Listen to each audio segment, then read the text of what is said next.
Step into Value Zone Hypermart Patancheru. నీ తండ్రి ఏ విధంగా బిహేవ్ చేస్తున్నాడో ఇప్పుడు చెప్తాను. నేనైతే అది ఖచ్చితంగా నమ్మను సార్. మా నాన్న ఎటువంటారో నాకు తెలుసు, చిన్నప్పటి నుంచి చూసా కాబట్టి. నీ తండ్రి చెప్పుడు మాటలు వింటే ఈ రోజు నన్ను కొట్టావు, నువ్వు నన్ను రోడ్డు మీద వేసి కొట్టావు. పెళ్ళం చచ్చిపోయినోడివి ఎలా ఉండాలి? అంత కోరిక ఉన్నోడు అయితే పెళ్లి చేసుకోవాలి నువ్వు. ఏం మాట్లాడతావు? నోటికి వచ్చిందలా మాట్లాడుతున్నావా? ఏం చెప్తున్నావు? నోటికి వచ్చినట్టు వాగడం కాదు, నోటికి వచ్చినట్టు వాగడం కాదు. ఫస్ట్ నీ తండ్రి బుద్ధి ఎలా ఉందో చూసుకో ఫస్ట్. నమస్తే కళ్యాణ్ గారు. ఈరోజు ఇష్యూ వైఫ్ అండ్ హస్బెండ్ మధ్యనండి. శ్రీకాంత్ అని చెప్పి అతను మనకి మెయిల్ చేశాడు. వాళ్ళిద్దరి మధ్య ఒక థర్డ్ పర్సన్ ఎంటర్ అవటం, అది ఫ్యామిలీ మెంబర్ అవటం, ఇక విడిపోవటానికి రెడీ. ఇది చాలా కామన్ అయిపోయింది కదండి, రెగ్యులర్ వర్డ్ అయిపోయింది. ఏదో చిన్న విషయానికో లేకపోతే పెద్ద విషయానికో అనుకుందాం, విడిపోవటమే పరిష్కారం సమస్యకి. ఇంకా మాట్లాడుకోవటం, పెద్దలకి చెప్పటం అలా లేదు. మరి శ్రీకాంత్కి కాల్ చేసేస్తానండి. Okay madam. చిన్న చిన్న పిల్లలండి, చిన్న చిన్న థ్రెట్ ఎక్కువైంది మేడం. అంటే డైవర్స్ రేట్ అనేటటువంటిది బాగా పెరిగిపోయినా కూడా థ్రెట్ కూడా పెరిగింది. అంటే ఈ ఒక్క పదాన్ని మనం వాడితే కనుక నా మొగుడు గాని భార్య గాని దారిలోకి వస్తారు. హలో శ్రీకాంత్ గారండి? అవునండి, ఎవరండి? నేను జయానండి, అందమైన జీవితం ప్రోగ్రామ్ నుంచి కాల్ చేస్తా ఉన్నాను. నాతో పాటు డాక్టర్ కళ్యాణ్ చక్రవర్తి గారు ఉన్నారు. మీకు మాట్లాడే అవకాశం ఉందా ఇప్పుడు? ఉంది మేడం, చెప్పండి మేడం, ఇవ్వండి మేడం. రైట్, ఒకసారి డాక్టర్ గారితో మీ ఇష్యూ గురించి మాట్లాడండి. హలో శ్రీకాంత్. నమస్తే సార్. నమస్తే. ఎంత వయసు మీది? ఎక్కడ ఉంటారు? ఏం చేస్తూ ఉంటారు? సార్ నా వయసు వచ్చేసి 35 సార్. మ్యారేజ్ అయ్యి ఎంతకాలం అయింది? ఎంతమంది పిల్లలు? సార్ మ్యారేజ్ అయ్యి 3.5 years అయింది సార్. ఒక బాబు ఉన్నాడు sir. Oh very good. And arranged మ్యారేజే? ఎస్ సార్, అరేంజ్డ్ మ్యారేజే సార్. 2 years బ్యాక్ మా మమ్మీ చనిపోయింది సార్. అయ్యో. 1 year వరకు చాలా అన్యోన్యంగా మంచిగానే ఉన్నాం సార్. అయితే 1 year నుంచి ఇంట్లో రోజు గొడవలు, రోజు భరించలేక బాధపడుతున్నా సార్. సహజసిద్ధంగా భార్యాభర్తల మధ్య ఉండేటటువంటి చిన్నపాటి గొడవలా, దానికి మించినవా?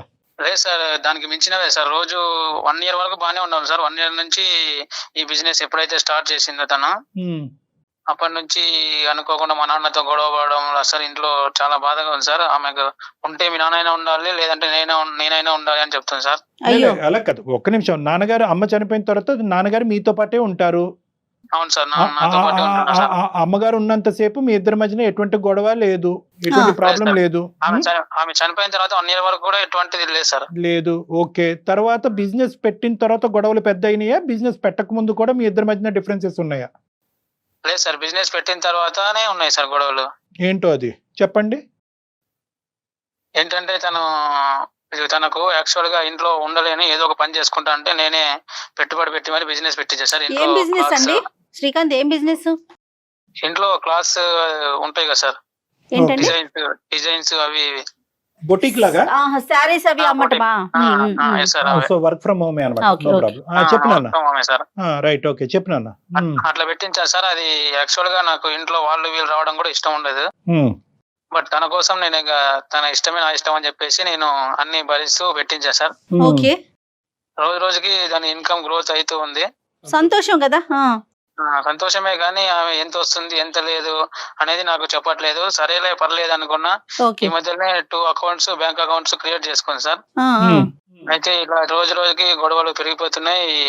ఉంటే ఇక నేనైనా ఉండాలి, మీ నాన్నైనా ఉండాలి. నాన్నగారితో అసలు సమస్య ఏంటండి? ఆయన ఎందుకు తీసుకొచ్చారు మధ్యలోకి? మీ ఇద్దరి మధ్య ఆర్థిక లావాదేవీల్లో ఉన్న డిఫరెన్సా, లేదంటే మీ నాన్నగారి వల్ల వచ్చిన సమస్య?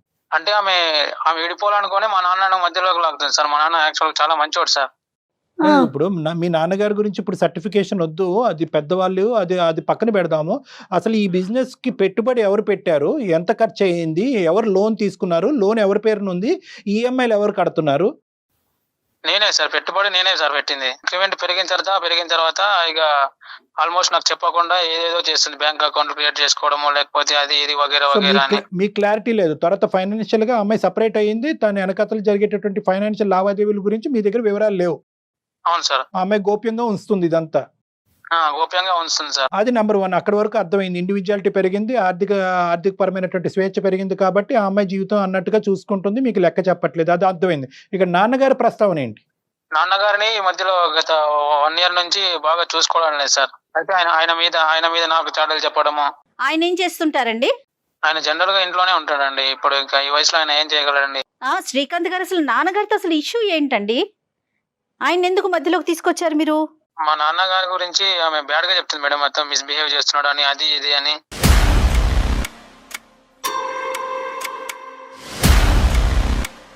నాన్నగారి వయసు ఎంత? నాన్నగారు ఇదివరకు ఏం చేసేవారు, ఇప్పుడు ఏం చేస్తున్నారు? సార్ మా నాన్నగారు ఇంతకు ముందు బిజినెస్ చేసుకునేవారు సార్. ఆయన వయసు ఇప్పుడు 62 ఉంది సార్. ఓకే. అయితే ఒక కొడుకు తండ్రి మీద ఎటువంటివి అయితే వినకూడదు, ఆమె అటువంటి అపవాదాలు చేస్తుంది సార్ మా నాన్న మీద. అయ్యో. మిస్బిహేవ్ చేస్తుండని, ఇంకేదేదో చేస్తుండని. ఇవన్నీ ఎందుకు సార్? ఒకసారి ఆమెకు కాన్ఫరెన్స్ పెడతా, మీరే కొంచెం చెప్పండి సార్ ఒకసారి. అలా కదా, ఆవిడకి డైరెక్ట్ గా అర్థం అయ్యే ముందు అసలు మీ నాన్నగారి మీద మీరు ఇప్పుడుకొచ్చి పుట్టెరుగు ఏ కొడుకు ఏ కూతురు వినకున్నటువంటి ఒక అలిగేషన్ పడినప్పుడు దాన్ని కొద్దిగైనా వివరించడానికి ట్రై చేయండి. ఎందుకంటే ఇప్పుడు డైరెక్ట్ గా ఏం వాళ్ళ నాన్నగారిని ఇలా అన్నావని ఆవిడని అడగలేం. ఏం జరిగింది, ఏం విన్నది ఆ అమ్మాయి? నాన్నగారి వైపు నుంచి ఏమైనా కంప్లైంట్స్ ఉన్నాయండి ఆ అమ్మాయి మీద? నాన్నగారి వైపు నుంచి ఎటువంటి కంప్లైంట్స్ అయితే లేవు మేడం. మరి అమ్మాయి యాక్చువల్ గా ఆయన చెప్పడం వల్లే నేను ఆమెను, అంటే బాగుంది పలానా అయితే మన ఫ్యామిలీ గ్రోత్ బాగుంటది అది అని చెప్పడం వల్లే మంచిదని నేను పెళ్లి చేసుకున్నానండి. అప్పుడు ఆయన లాంటి మంచి వ్యక్తి ప్రపంచంలో ఎవరు దొరకడండి యాక్చువల్ గా. అటువంటి ఆయన మీద ఆమె నిందలు వేస్తుందంటే నాకు అసలు ఇంకా వద్దులేండి. ఇంకా అలా కాదు శ్రీకాంత్, బేసికలీ ఏంటంటే మీ నాన్నగారిని ఇక్కడ కించపరిచి నాన్నగారి యొక్క ప్రస్తావన ఇక్కడ తీసుకొచ్చి ఇక్కడ ఈ వేదిక మీద మాట్లాడే ఉద్దేశం నాది కాదు. కానీ at the end of the day అక్కడ ఏం జరిగింది అనేటటువంటి వాస్తవాలు కొంతవరకన్నా మీకు అర్థమైనయా? ఏమై ఇలా అలిగేషన్ చేస్తున్నాం మా తండ్రి మీద, ఇదేంటి తప్పు కాదా అనేటటువంటి విధంగా అమ్మాయి దగ్గర నుంచి ఏమైనా వివరాలు తీసుకున్నారా? ఆ వివరాలు ఏమైనా ఉంటే మాకు చెప్పండి.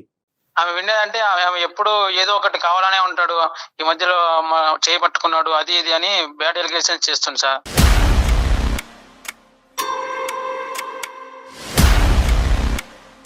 చేయి పట్టుకున్నాడు. ఓకే. ఈ మధ్య కాలంలోనే మీ నాన్నగారు మీరు లేనటువంటి టైంలో అని ఆమె చెప్తుంది. బట్ నేనైతే ఖచ్చితంగా నమ్మను సార్. మా నాన్న ఎటువంటారో నాకు తెలుసు, చిన్నప్పటి నుంచి చూసా కాబట్టి. కరెక్టే, మీ నాన్నగారి గురించి మీరు సర్టిఫికెట్ ఇవ్వడంలో తప్పులేదు. కానీ నాన్నగారిని ఏమన్నా అడిగారా? నాన్నగా ఇలా చెప్తుందా అమ్మాయి, ఇటువంటి పరిస్థితి ఏమన్నా ఏర్పడిందా, లేదంటే ఆ అమ్మాయి ఏమన్నా ఆ విధంగా మీరేమీ చేయకుండానే అలా ఫీల్ అవుతుందని అడిగారా? సార్ ఎట్లా మాట్లాడుతున్నారు సార్, ఎట్లా అడుగుతారు సార్ అట్లా? రైట్, ఓకే, సరే. ఆ విషయం డైరెక్ట్ గా అడగలేదు కదా. ఆఫ్ కోర్స్ ఏ కొడుకు వెళ్ళి తండ్రిని ఏమన్నా నా భార్య చేయి నువ్వు పట్టుకున్నావు అని అడగడు.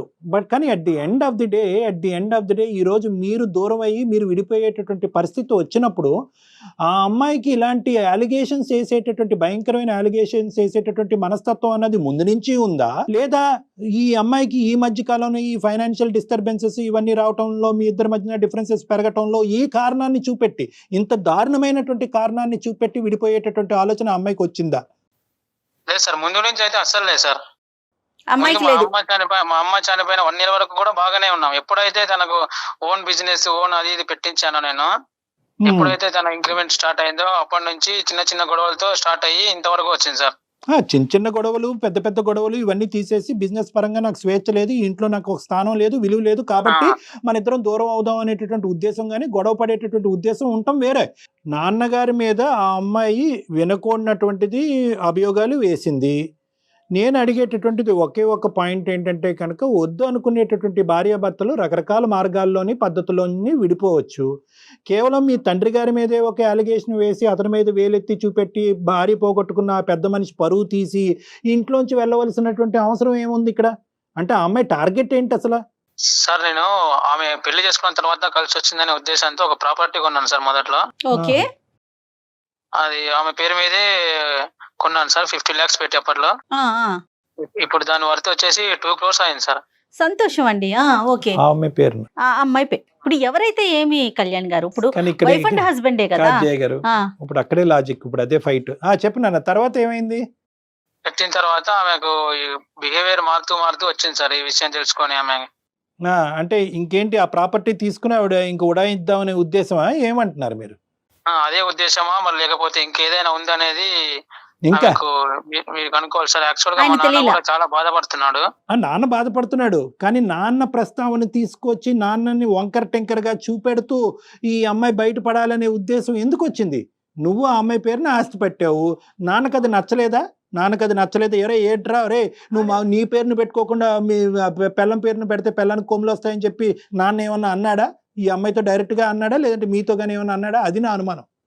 లేదు సార్, నాతోనే ఆయన చాలా బాధపడుతూ, అంటే అన్ని ఆమె పేరు మీద ఎందుకు పెట్టావరా, నువ్వు చూసుకోవచ్చు కదా, మీ ఇద్దరు గొడవలకి మళ్ళా నేను వస్తే బాగోదు, ఎందుకు ఆమె కిరీటం తగిలిస్తున్నావు. ఓ ఓకే ఓకే, నాన్నకు నచ్చలేదు అది. ఇప్పుడు అంటే ఎప్పుడు ఎలా ఉన్నారో తెలియదు కదా అమ్మాయిలు, జర చూసుకో నువ్వు కూడా, అది ఇది అని అన్నాడు సార్ ఆయన. అంటే ఆమెతో అనలేదు, నాకు నచ్చ చెప్పుకున్నాడు ఒక తండ్రిగా చెప్పుకున్నాడు. అవును అవును అవును. ఎందుకంటే ఆయన ఎందుకు చెప్పుకోవాల్సి వచ్చింది అంటే, ఆమె ఈ మధ్యలో తనతో పాటు అంటే మంచిగా ఉండలేదు కాబట్టి, అది ఇది గొడవలు అవుతున్నాయి మా మధ్యలో కాబట్టి, ఒక తండ్రిగా తనకు ఆ టెన్షన్ ఉంటది కదా సార్. లేదు ఇక ఆయన ఉంటే ఆయన ఉండాలి, లేదా నేనైనా ఉండాలి, అది ఇది అని రోజు గొడవ అవుతుంది సార్ మాకు. మీరు ఈ విషయంలో ఏదైనా కేర్ తీసుకొని ఆమెకు చెప్తారేమో అని మీకు మెయిల్ చేసేసాను. ఇప్పుడు ఎలా ఉందంటే, ఇప్పుడు నీ సమస్య చాలా జటిలమైనటువంటి చాలా పెద్ద సమస్య. ఎందుకంటే కనుక ఇక్కడ మీ తండ్రి గారి మీదే అలిగేషన్ వచ్చింది. ఫైనాన్షియల్ ఇష్యూస్ డిక్లేర్ చేయకపోవటం అనేటువంటిది మేము మేము ఇది చాలా విన్నాం. సో అది పెద్ద ఇష్యూ కాదు. ఈ రోజు మీ తండ్రి గారి మీద పడినటువంటి మచ్చని మనం ఈ రోజు ఆ అమ్మాయి నోటు వెంట క్లారిటీ తీసుకోవటం అనేది చాలా ఇంపార్టెంట్. మీ ఇష్యూ చాలా జటిలమైనది అయినా కూడా మీరు చెప్పే దాంట్లో చాలా టెన్షన్ పడిపోతున్నారు. కాబట్టి అట్లీస్ట్ ఆ అమ్మాయి కాన్ఫరెన్స్ కాల్ కలిపితే కనుక ఆమె ఏమైనా క్లారిటీ ఇస్తుందేమో చూద్దాం. ఒకసారి ఫోన్ కాల్ కలపండి. అయితే ఇక్కడ ఇంకొకటి ఉంటుంది కళ్యాణ్ గారు, ప్రతి ఒక్కరు ఎక్స్ప్రెస్ చేయలేకపోతారు. వాళ్ళ ఫీలింగ్ ఉంటుంది కదా, గబుక్కుడు మీతో మాట్లాడటం, ఆ ఎక్స్ప్రెషన్ అనేది తొందరగా రాలేకపోతుంది. శ్రీకాంత్ బహుశా ఫీల్ అవుతున్నా సార్, అందుకని మీకు ఏది చెప్పలేకపోతున్నా. అందరూ పెద్ద టకటకమని చెప్పేటటువంటి కెపాసిటీ ఉండదు నాన్న. ఎందుకంటే ఇక్కడ నీ పొజిషన్ ముందు నువ్వు వెనకతలు గొయ్యి అడిగేటప్పుడు మిగతా స్టోరీస్ లో బాధలో ఉన్నా నేను, మీకు చెప్పలేని స్థితిలో ఉన్నా.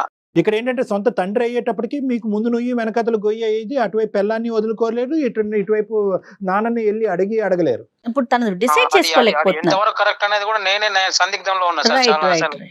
It's very very delicate situation అన్న, మాకు అర్థం అవుతుంది. అమ్మాయికి ఒకసారి ఫోన్ కలపండి. అమ్మాయి పేరేంటి? పూర్ణిమ సార్. పూర్ణిమ గారు. ఓకే ఓకే సార్, కలుపుతున్నా సార్. చాలా డెలికేట్ ఇష్యూ అమ్మ. అంటే బేసికలీ ఏంటంటే చాలా ఇలాంటి కేసెస్, నేను ఇలాంటి సెన్సిటివ్ ఇష్యూస్ డీల్ చేసినప్పుడు ఫాదర్ ఇన్ లా యొక్క ప్రవర్తన మొదటి నుంచి ఖండిస్తూనే ఉంటది ఆడపిల్ల. అతని ప్రవర్తన బాగాలేదు, అతను తాగినప్పుడు కానీ ఇలా ప్రవర్తిస్తున్నాడు. కానీ ఇదేంటంటే వీళ్ళు ఫైనాన్షియల్ ఇష్యూ తర్వాత ఇది ఆవిర్భవించడం వల్ల ఇది ఇంకా ఒక పాయింట్. ఇప్పుడు అతనే కదా కొన్నాడు, ప్రాపర్టీ రేటు పెరిగింది. హలో ఏంటి ఇంతలోనే కాల్ చేసావు మళ్ళీ? ఏంటి కొత్తగా ఏంటి అని మాట్లాడుతున్నా, రెస్పెక్ట్ లేదా? ఏంటి రెస్పెక్ట్ ఇచ్చేది? ఏమైంది? నీ కిరీటం ఏమైనా పడిపోయిందా ఏంటి అనగానే?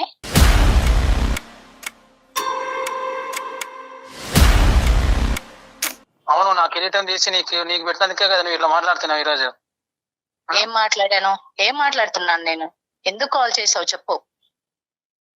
ఎందుకు కాల్ చేసావు అంటే, మనం రోజు గొడవ పడుతున్నాం కదా, దాని గురించి కాల్ చేశాను నేను. మాట్లాడుతున్నా. దేని గురించి గొడవ అవుతుంది నీకు తెలియాలి కదా. అది చేస్తుంది నువ్వు, నేనేం చెప్తా? నేనేం చేశాను గొడవ? ఏదైనా రెండు చేతులు కలవంది చప్పట్లు మోగవు, అర్థమైందా? అవును, ఇప్పుడు ఆ చప్పట్లు మోగి ఊరంతా వినిపిస్తున్నావు కదా, మరి ఇంట్లో బయట ఊరంతా నేను గొడవలు వినిపిస్తున్నావు కదా రోజు. అందుకని సాల్వ్ చేసుకున్నాం ఏదో ఒకటి అని చెప్పేసి నేను కళ్యాణ్ చక్రవర్తి గారికి కాల్ చేశాను. ఒకసారి మాట్లాడు వాళ్ళతోనే. ఏం మాట్లాడాలి? ఆయనతో ఏం మాట్లాడాలి నేను? పూర్ణిమ గారు నమస్తే అండి. ఆయన ఎవరు చెప్పడానికి? పూర్ణిమ గారు అతను సరిగ్గా మమ్మల్ని ఇంట్రడ్యూస్ చేయలేదు, సారీ. పూర్ణిమ గారు నమస్తే, నా పేరు డాక్టర్ కళ్యాణ్ చక్రవర్తి అండి. నేను అందమైన జీవితం, సుమన్ టీవీ అందమైన జీవితం నుంచి మీకు ఈ కార్యక్రమం గురించి మీకు తెలిసే ఉంటుంది, దాని నుంచి నేను మాట్లాడుతున్నాను.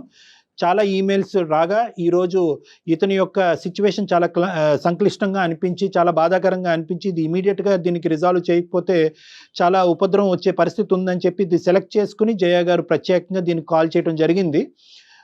ఇందులో భాగంగా ఏంటంటే, మీ ఇద్దరి మధ్యన జరిగినటువంటి గొడవలు సంభాషణలు కొంతవరకు చెప్పినా కూడా అతని యాంగ్జైటీ వల్ల పూర్తిగా వివరించలేకపోయారు. కాబట్టి నేనే ఏమన్నానంటే, ఒకసారి పూర్ణిమ గారికి కలపండి, దానివల్ల మనకి ఈ బాధ అనేది ఇంకా బాగా అర్థం అవుతుందని చెప్పడం జరిగింది. మీకు కొద్దిగా సమయం ఉంటే కనుక మాతో కాసేపు సంభాషిస్తే బాగుంటుందని. ఏం మాట్లాడతానండి? ఏం మాట్లాడాలి? ఇంట్లో ఉన్న సమస్యలు తీసుకుపోయి రోడ్ల మీద పడేస్తూ ఉంటే ఏం మాట్లాడతారండి మీతో? పూర్ణిమ గారు పూర్ణిమ గారు చెప్పండి సార్. సారీ అమ్మా, మీకేంటంటే ఇలాగా సర్ప్రైజ్ ఇచ్చి షాక్ ఇవ్వటం అనేటటువంటి మా ఉద్దేశం కాదు. దానికంటే ముందు ఏంటంటే మీ పరువు తీసేటటువంటి ఉద్దేశం ఆలోచన అస్సలే కాదు. ఇక్కడ ఏంటంటే నేను ఇందాకే నీ చెప్పాను, వల్ల నేను సఫర్ అయిపోయి నేను చేయాలి ఈ పని, కానీ నువ్వు చేయడం ఏంటి? నువ్వు అయ్యుండొచ్చు. చేయడం ఏంటిది? అది కరెక్టే అయ్యి ఉండొచ్చు. అవునమ్మా. నన్ను రోడ్డు మీద పాలు చేస్తావా? 10 మందికి తెలిసేలా చేస్తావా? ఎప్పుడు అలా అనుకుంటే ఎప్పుడు బయటకు గంటేసేవాడిని. నేను ఎప్పుడైతే మా నాన్న గురించి శ్రీకాంత్ ఫ్యామిలీ గురించి గారు, ఆలోచించిన మీరు- కాబట్టి నువ్వు బయటకి గెంటేస్తే నేనేమన్నా చేతులు ముడుచుకొని కూర్చున్నాను అనుకుంటున్నావా? శ్రీకాంత్ గారు అండ్ పూర్ణిమ గారు ఒక్క నిమిషం అండి, కొంచెం మా మాట వినండి.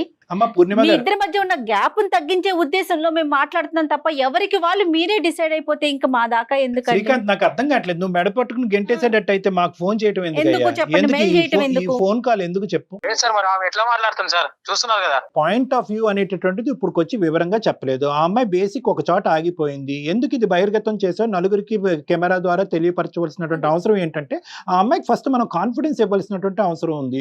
పూర్ణిమ గారు దయచేసి ఇక్కడ ఏదో పరువు తీసేటటువంటి కార్యక్రమం మేము పెట్టుకోలేదు. మీ ఇద్దరి సమస్య జటిలమయ్యి ఆ పిల్లోడు రేపొద్దున తల్లిదండ్రులు విడిపోయేటటువంటి పరిస్థితిని చూసే అవకాశం ఉంది కాబట్టి నెంబర్ 1. నెంబర్ 2 ఏంటంటే కేవలం మీరు విడిపోయేటటువంటి పరిస్థితి కాకుండా ఇక్కడ ఏంటంటే నేను శ్రీకాంత్ ద్వారా విన్నది ఏంటంటే మీ ఫాదర్ ఇన్ లా మీద కూడా మీకు ఒక దురాభిప్రాయం ఉంది, అతని మీద ఒక అలిగేషన్ ఉంది అని అంటున్నారు. 3, ఈరోజు మీరేంటంటే భార్య చనిపోయినటువంటి ఆ పెద్ద ఆయన్ని ఈరోజు ఇంట్లోంచి బయటకు వెళ్తేనే మన ఇద్దరం కలిసి ఉండటం అనేటటువంటి ప్రస్తావన కూడా వచ్చింది. సో ఇంత భయంకరమైనటువంటి సిచ్యువేషన్లో పరువు తీసేటటువంటి అంశం తీసి పక్కన పెట్టి ఈ ప్రాబ్లంకి మాలాంటి వాళ్ళు ఉంటే రిజల్యూషన్ వస్తుంది అనే నమ్మకం నాకు ఉండటం వల్లే మీకు కాల్ చేయడం జరిగింది, శ్రీకాంత్తో మాట్లాడటం జరిగింది. దయచేసి అర్థం చేసుకోండి. ఆ ఆస్పెక్ట్ తీసి పక్కన పెట్టేసండి. అసలు శ్రీకాంత్తో కానీ మీ ఫాదర్ ఇన్ లాతో కానీ మీకు ఏంటి సమస్య అన్నది చెప్పండి. మీరు బిజినెస్ నడుపుకుంటున్నారు, దానికి అతను కాంట్రిబ్యూట్ చేశాడు, ఇప్పుడు ప్రాబ్లం ఎక్కడ వచ్చిందో చెప్పండి. ప్రాబ్లమ్స్ క్రియేట్ చేసింది ఆయననే కదండి, ఆయన అడగండి ఏం చేస్తున్నారో. అమ్మ అతను చెప్పాడమ్మా. ఆయన బిహేవియర్ ఎలా ఉంది? అతను ఈ రోజు నా పళ్ళు ఊడేలా కొట్టేంత దాకా వచ్చారు అంటే ఏంటన్నట్టు ఉద్దేశము? నేను ఎలా కనబడుతున్నాను ఆయనకి?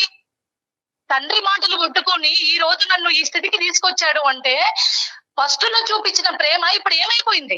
ఇష్యూ ఏంటి అసలు? సమస్య ఎక్కడ మొదలైంది? సమస్య ఏం చెప్పాలండి? నా ప్రాబ్లమ్స్ ఏమని చెప్పాలి? చెప్పుకుంటే సిగ్గుపోతుందండి, చెప్పుకోకపోతే ప్రాణం పోతుంది అనుకొని నాలో నేనే కుంగిపోతున్నాను నేను. అదేలేండి.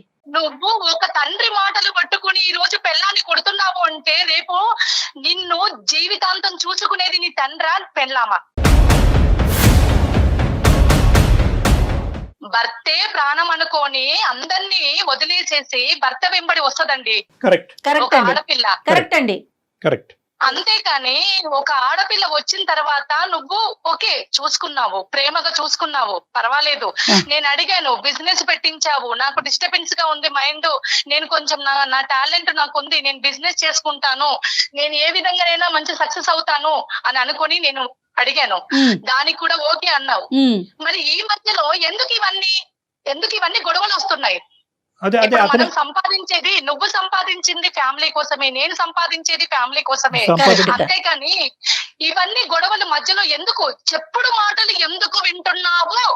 ఫస్ట్ కాదు పూర్ణిమ గారు, ఆ చెప్పుడు మాటలు ఏంటి అన్నది మాకు చెప్పండి ప్లీజ్. అతను చెప్పలేకపోతున్నాడు. ఏంటి ఆ చెప్పుడు మాటలు? ఏం చెప్తున్నాడు ఇతనికి? తీసుకొచ్చినోడు చెప్పుడు మాటలు ఏం వింటున్నాడు, ఏ విధంగా ప్రవర్తిస్తున్నాడో చెప్పడా? అతను చెప్పడా అండి? సరే, అతను అంటే పూర్ణిమ గారు కాదు, ఒక సమస్య వచ్చినప్పుడు ఎవరో ఒకరు ముందడుగు వేయాలి కదా.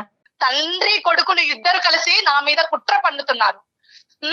ఈ రోజు తండ్రి వాళ్ళిద్దరు మాట్లాడిన మాటలు నేను విన్నానండి.